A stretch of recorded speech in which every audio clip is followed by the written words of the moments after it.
परदादा ने ख्वाब देखा कि तुम्हारी कब्र वहां खुदी हुई है और तुम यहाँ क्या कर रहे हो। बाहर में हमारे घर के हिंदू बावर्ची खाना और मुस्लिम बावर्ची खाना दोनों हुआ करता था। तो वो बासो महाजन जी मरने से पहले उन्होंने मुझको कहा कि जब बड़ा मालिक मेरे परदादा के बारे में कि वो हज पे जाने लगे और ये था कि बच के नहीं आएंगे, तो मुझको भी 3 बीघा खेत उन्होंने दिया था जो मेरे इस्तेमाल में अभी है, मेरे मेरे बाल बच्चों के पास है।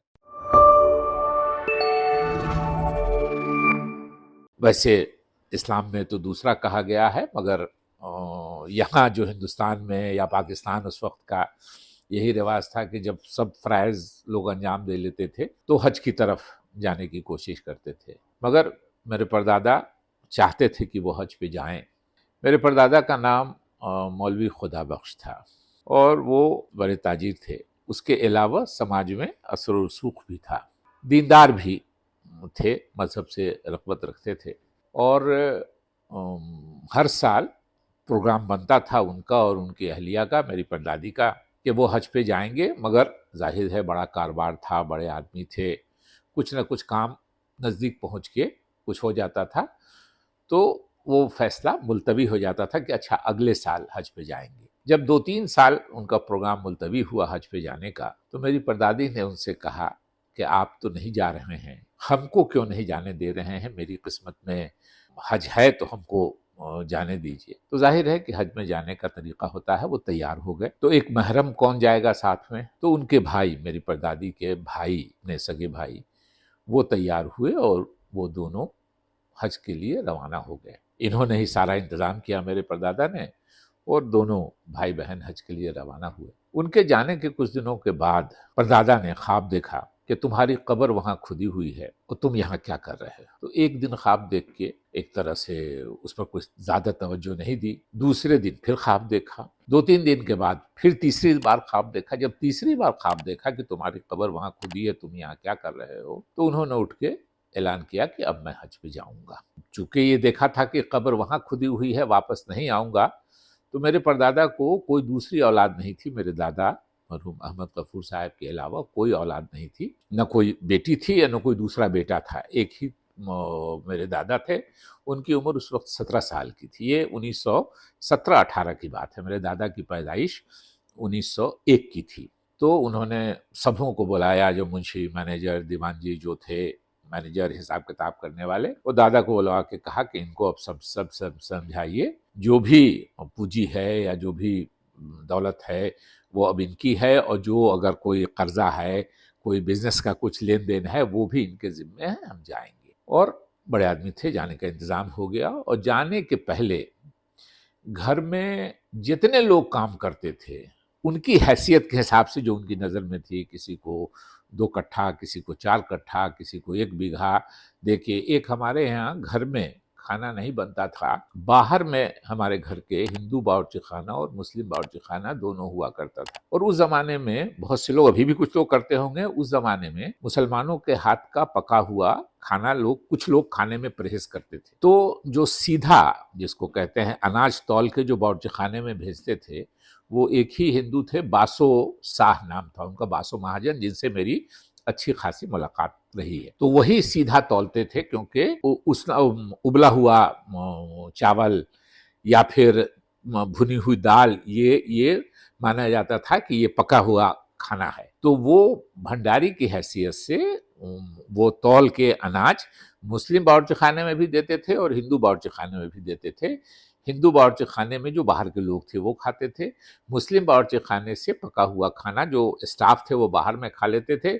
अंदर चला जाता था, घर की जो औरतें थीं, वो घर के जो मालिकान थे, मर्द थे, उनको खाना खिला देती थी और फिर खुद खा लेती थी।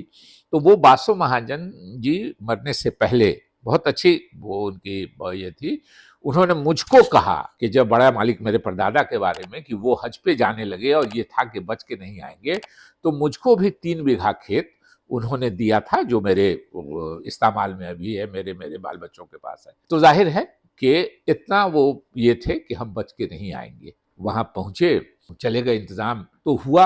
उन्होंने सोचा कि औरत कंधा नहीं दे सकती है लाश को, हम खत्म हो जाएंगे तो 4 आदमी समझिए कि अरब की उस वक्त ये हालत नहीं थी, जो इतनी तरक्की नहीं थी जो आज है। तो एक तो सालाह होंगे जो उनके अहलिया के भाई जो गए हैं, वो 3 आदमी और चाहिए कंधा देने वाला। तो एक हमारे यहाँ मुंशी जी थे मीर साहब, तो मीर साहब को ले गए। एक मुंशी गुलाम अली हुआ करते थे, उनको ले गए वो साथ। और एक लहीम शहीम आदमी थे मेरे परदादा मौलवी खुदा बख्श साहब। तो एक बिस्फी मधुबनी में एक ब्लॉक है बिस्फी, उसमें एक गांव है रगेपुरा, वहां के बहुत मशहूर पहलवान थे झपसू खलीफा। उन्होंने महाराजा दरभंगा के, उनका नाम इसलिए भी था कि उन्होंने महाराजा दरभंगा के एक पहलवान को तरह से शिकस्त दी थी कुश्ती में। तो झपसू खलीफा को भी वो साथ ले गए और ये चारों आदमी पहुंचे अरब। वहाँ अहलिया से उनकी मुलाकात हुई, वहाँ उनके जो साले थे उनसे मुलाकात हुई। और वहीं हज से 4 दिन पहले शाम में उनको उनकी तबीयत खराब हुई, बुखार आया। उस सुबह में मेरे परदादा का वहीं इंतकाल हो गया अरब में ही। तो जाहिर है इस्लाम के हिसाब से हज उनका कबूल होगा। इसलिए जो हम लोगों को थोड़ी मोड़ी जानकारी है कि अगर आप किसी नियत से 40 कदम भी चल गए तो, और नियत आपकी उस चीज़ की है, तो वो मानी जाएगी। तो इसी तरह वो वहाँ ख़त्म हुए, उन्हीं लोगों ने उनको कंधा दिया, वहीं हज किया बाकी लोगों ने भी, हमारी परदादी ने भी, और फिर सब लोग साथ लेके सब लोग वापस आए। खबर मेरे परदादा की वहीं मक्का में ही है थी।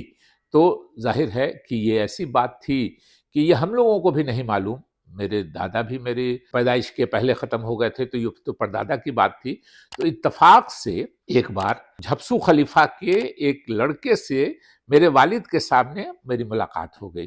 तो वालिद ने पूछा कि इनको पहचानते हो? तो हम लोगों ने कहा कि नहीं जानते हैं। तो उन्होंने कहा कि ये झपसू खलीफा के लड़का कहा या पोता कहा, मुझको ठीक से उतना याद नहीं है, ये है। उनको भी हम नहीं जानते। तब वालिद ने पूछा कि झपसू खलीफा को नहीं जानते हो? तो मैंने कहा कि नहीं, नहीं जानता हूँ।